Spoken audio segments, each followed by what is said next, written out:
বাংলাদেশের চেয়েও আসলে শান্তিরক্ষী বাহিনীর যে কথা বলা হচ্ছে সবচেয়ে বেশি দরকার ভারতে এই মুহূর্তে। নিশ্চয়, আমি তো সে কথাটাই আপনাকে বলছিলাম যে এখন পর্যন্ত ত্রিপুরার অবস্থাটা কি, উলঙ্গ করে আমার মাদেরকে রাস্তায় হাঁটানো হচ্ছে।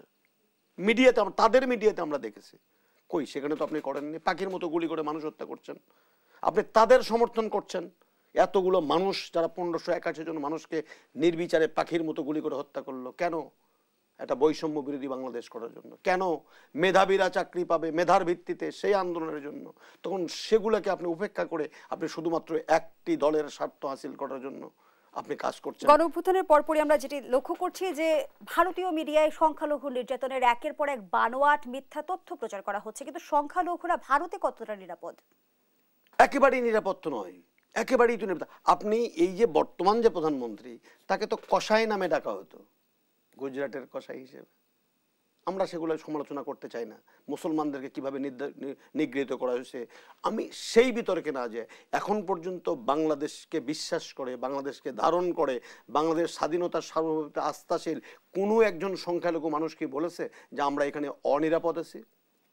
বলেনি তো। এবং আদৌ কি অনিরাপদ আছে? তারা তো মাথা উঁচু করে হিন্দু, মুসলিম, বৌদ্ধ, খ্রিস্টান একই বাজারে যাচ্ছে, একই মাঠে যাচ্ছে, একই মার্কেটে যাচ্ছে, একই অফিসে চাকরি করছে। কই তাদেরকে তো নিগৃহীত তো আমরা দেখি না, দেখিনি তো। তাহলে এই যে বানোয়াট যে একটি অপপ্রচার বা বানোয়াট প্রচার যে চলছে গোটা ভারতীয় মিডিয়া ব্যাপী, এই জন্য আজকে আমি সাধুবাদ জানাতে চাই এই বর্তমান সরকারের প্রধান উপদেষ্টাকে যে তিনি একটি জাতীয় ঐক্যের ডাক দিয়েছেন এবং সেই ডাকে সামিল হয়ে দেশের সকল শ্রেণী পেশার স্বাধীনতাকামী মানুষ, সার্বভৌমত্বের প্রতি বিশ্বাসী রাজনৈতিক দলগুলো ঐক্যবদ্ধ হয়েছেন এবং তারা সরকারকে বলেছেন যে প্রত্যেকটি জেলায় জেলায় একটি সংহতি সমাবেশ হবে।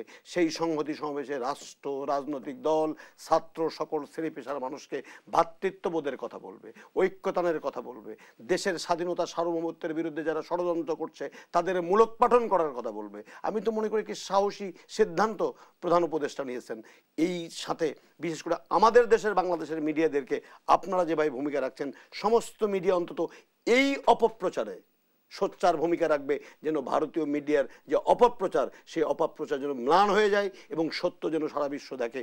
সেই ভূমিকা রাখার জন্য আজকে বাংলাদেশের সমস্ত মিডিয়াকে আমি আহ্বান জানাচ্ছি। এই ধরনের অপপ্রচারের মধ্য দিয়ে বাংলাদেশে এক ধরনের অস্থিতিশীল পরিস্থিতি তৈরি করে যারা ঘোলা পানিতে মাছ শিকার করতে চায় তারা যেন সফল হতে না পারে, তার জন্য গোটা জাতি ঐক্যবদ্ধ হয়েছে, সরকারের সাথে আছে। সরকারকে আরো শক্ত অবস্থান নিতে হবে। আজকে প্রধান উপদেষ্টা আমরা ইতিমধ্যে ভারতের চরম বাড়াবাড়ি দেখলাম এবং সর্বনিকৃষ্ট উদাহরণ যদি আমরা বলি যে আগরতলায় সহকারী হাই কমিশনে হামলা হলো, যেখানে ভিয়েনা চুক্তির লঙ্ঘন। ভারতের বিরুদ্ধে এবার কি পদক্ষেপ নেবে বাংলাদেশ? দেখেন, ভারতের বিরুদ্ধে পদক্ষেপ সরকারের পক্ষ থেকে তো নিন্দা জানানো হয়েছে। আমি মনে করি যে আন্তর্জাতিক যে ভিয়েনা কনভেনশন যে ভঙ্গ করলো, আর এর সচিত্র প্রমাণাদি সহ জাতিসংঘ বা এই যে আন্তর্জাতিক যে সংস্থাগুলো আছে সেগুলোর সামনে দালিলিক প্রমাণ সহ বাংলাদেশের উপস্থাপন করা উচিত। আজকে আইন উপদেষ্টা বলেছেন যে আমরা কারুর রক্তচক্ষুকে ভয় পাই না, কারুর পরাধীনতাকে মেনে নেব না। আমি মনে করি এটা কথার কথা হবে না, এটাকে বাস্তবায়ন করার জন্য সরকার যা যা করা দরকার তারা করবে। দেশবাসী কিন্তু সরকারের সাথে আছে, অন্তত ভারতের এই ধরনের অপপ্রচারের বিরুদ্ধে। এটি আমি মনে করি বড় একটি ফোর্স, বড় একটি শক্তি এবং জাতিকে এই ঘটনার মধ্য দিয়ে আমি আবার একদিক দিয়ে ধন্যবাদও জানাতে চাই ভারতকে যে এই ধরনের অপপ্রচার যদি না করতো তাহলে আজকে যে সন্ধ্যার পরে যে দৃশ্যটা জাতি দেখলো সেই দৃশ্যটা হয়তো আমরা নাও দেখতে পারতাম। বরং এর মধ্য দিয়ে গোটা জাতি যেভাবে 71 সনে ঐক্যবদ্ধ হয়েছিল, 52-তে ঐক্যবদ্ধ হয়েছিল, 24-এ ঐক্যবদ্ধ হয়েছিল, 90-এ ঐক্যবদ্ধ হয়েছিল, 24-এর মাঝে এসে এই বিপ্লবের পরে আবারও ছাত্র জনতা ঐক্যবদ্ধ হয়েছে এই স্বাধীনতার সংগ্রাম কে ভুলণ্ঠিত করার জন্য। যারা ষড়যন্ত্র করছে তাদেরকে চিরতরে মূলোৎপাটন করার জন্য আমি সাধুবাদ জানাই রাজনৈতিক দলকে, আমি সাধুবাদ জানাই সকল শ্রেণী পেশার মানুষকে, আমি সাধুবাদ জানাই সাংবাদিক সহ সমস্ত প্রিন্ট এবং ইলেকট্রনিক মিডিয়াকে যে তারা জাতির সামনে জাতির বিবেক হিসাবে সত্য কথাগুলো প্রকাশ করছে।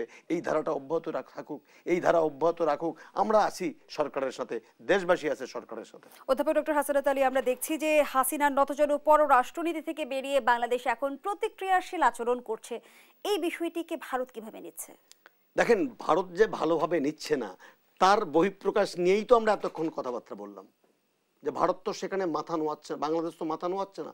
বাংলাদেশ বলতে চাচ্ছে যে আমাদের তোমার সাথে বন্ধুত্ব থাকতে পারে। কারণ একটা জিনিস আপনি মনে রাখেন, বাংলাদেশ কি চাইলেই ভারতকে সরিয়ে আর একটা প্রতিবেশী ওখানে বসাতে পারবে? ঠিক একইভাবে বাংলাদেশ চাইলেই কি, এই ভারত চাইলেই কি বাংলাদেশকে সরিয়ে আর একটি প্রতিবেশী বসাতে পারবে? তাহলে আমি লড়াইয়ে যাব কেন?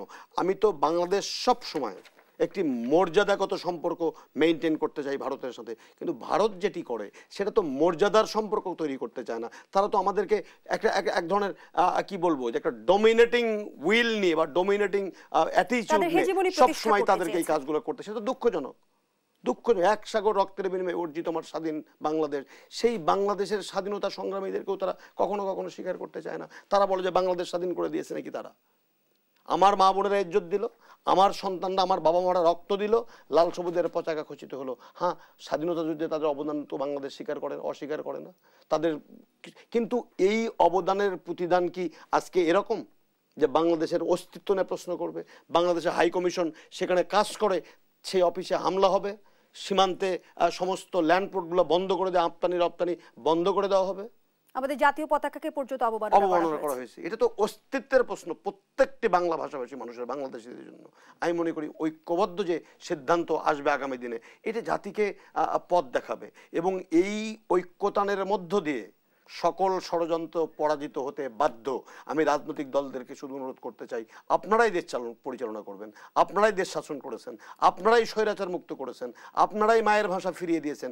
আপনারা দয়া করে জাতির এই ক্রান্তিকালে রাজনৈতিক বিভেদের ঊর্ধ্বে উঠে স্বাধীনতা, সার্বভৌমত্ব এবং এই যে নতুন করে 1581 জন যে রক্ত দিল, যারা তাদের রক্ত নিল, তাদেরকে বিচারের কাঠগড়ায় দাঁড় করিয়ে নিরপেক্ষভাবে, সুষ্ঠুভাবে প্রকৃত অপরাধী, কোনো নিরপরাধ মানুষ যেন শাস্তি না পায়, কিন্তু প্রকৃত অপরাধী যারা খুন করলো, খুনের হুকুম দিল, তাদের বিচারের মধ্য দিয়ে জাতি কলঙ্ক মুক্ত হবে। তারা এখন পর্যন্ত জাতির কাছে ক্ষমা চায়নি, তারা এখন পর্যন্ত জাতির কাছে ভুল স্বীকার করেনি, তারা এখন পর্যন্ত 1581 পরিবারের যে কান্না, সেই কান্নার কাছে তারা দুঃখ প্রকাশ করেনি। আমরা পাকিস্তানের সমালোচনা করি যে তারা এতগুলো মানুষ মেরেছে, কেন এখনো দুঃখ প্রকাশ করে না বাংলাদেশের কাছে? করা উচিত তাদের।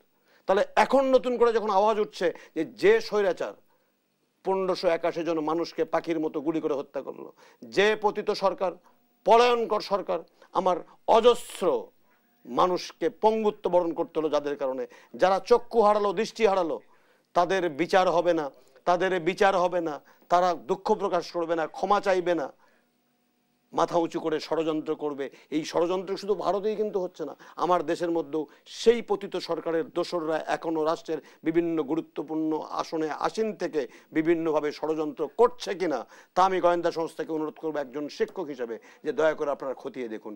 দেশটা আমাদের, দেশটা আমাদের, আমাদের সন্তানদের, এই দেশটাই আমরাই বসবাস করব, এই দেশটা আমরা গড়েছি।